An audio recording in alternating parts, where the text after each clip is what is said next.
Skyscrapers by Gabriela Kreutzberger, Lucas Santos, and Santiago Cummins.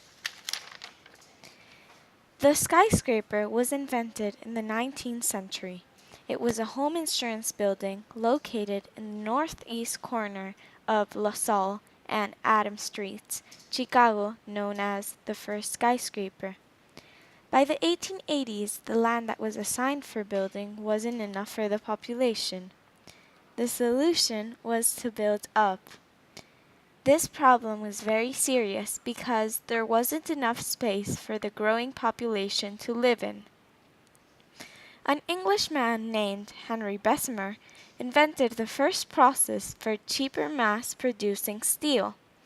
This was an enormous advancement to the development of skyscrapers due to the fact that the main material of the skyscraper was steel.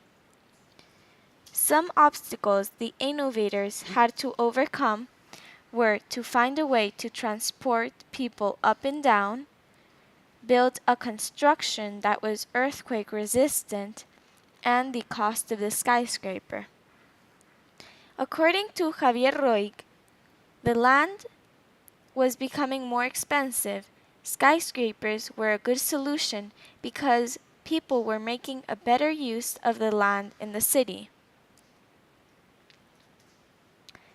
City dwellers who began constructing skyscrapers and incorporating them into modern cities had to fulfill fundamental needs in order to adopt this innovation. Skyscrapers have become part of modern cities to satisfy mainly the need of having a place for the growing population to live in. According to the website theatlantic.com and the article How Skyscrapers Can Save the City, it states that for centuries, ever taller buildings have made it possible to cram more and more people onto an acre of land. This means that through the centuries, people had the need to accommodate many people in the same acre of land in order to save space in the city. And the solution that people found for this problem was to build up. This need led to the adoption of skyscrapers because the cities were starting to run out of the space that was provided for building because of the population growth.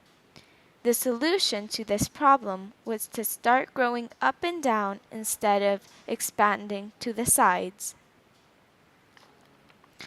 The city dwellers of the modern world could not have adopted skyscrapers if certain key resources had not been available.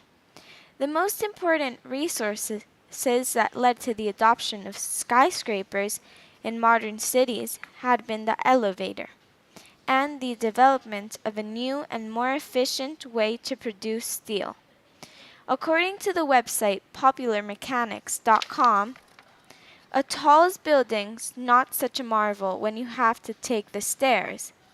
Alicia Otis makes the skyscraper a realistic proposition by designing the first truly safe passenger elevator for New York City's 5-story EV Hogwout department store. This means that if people did not have this resource, it would not be possible to build a skyscraper. Because if they needed to move up and down, it would demand the people to use the stairs, and this would be very tiring, and no one would want to live or work in a place like that.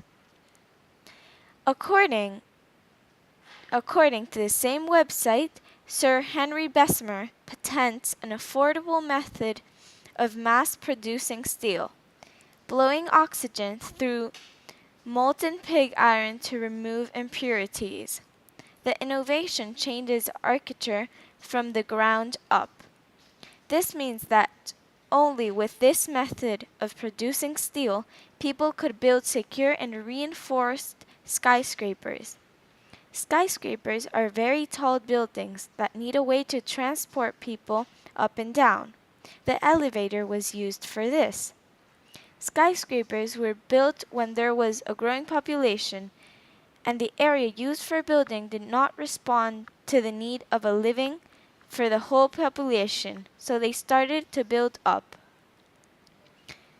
Finally, these modern city dwellers believe in a set of values that has allowed them to build skyscrapers. The most important value that led to the adoption of skyscrapers was good use of space in the city and time.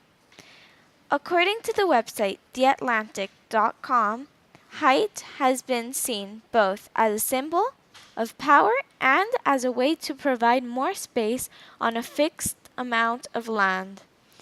According to the same website, Pulitzer's world building was certainly a monument of Pulitzer's, but it was also a relatively practical means of getting his growing news operation into a single building. The first quote means that people valued safe space in the city, allowing them to accommodate more people in a shorter acre of land. The second quote means that they valued an efficient or good use of land because it allowed them to put a significant number of people in the same place. Time was something modern city dwellers valued as well. Living in the main part of the city gave people the opportunity to avoid long-distance trips, since most day-to-day activities such as work and supermarkets were near, in walking or biking distances.